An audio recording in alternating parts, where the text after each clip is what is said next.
Welcome to Samba Samba. Enjoy the video. Hello, adventurers! In this video, I will explain how to get the sturdy Helixhorn in Final Fantasy XV.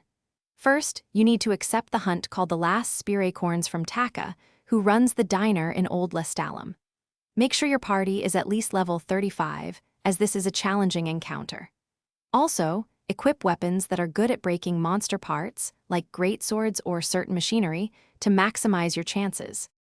Once you've accepted the hunt, travel to the marked location on your map. This area is usually found within the vast Lade region. Your primary target for this quest is a formidable creature known as the Duplicorn. Be sure to approach the designated hunt zone with caution, as these beasts are quite aggressive and possess significant strength. You will typically encounter 2 Duplicorns in the area. Now for the most crucial part of the hunt, you must focus all your attacks on the Duplicorn's horn.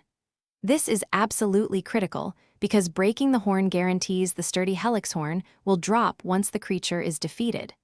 Utilize warp strikes and your party's powerful techniques to specifically target that horn. It has about 1,500 hit points before it breaks, so keep up the pressure. Once you've successfully defeated the Duplicorn and broken its horn, make sure to collect the sturdy Helixhorn from the battlefield. It will appear as a shiny item. After securing your prize, return to Taka and Old Lestalem to complete the hunt and claim your well-deserved gil and experience.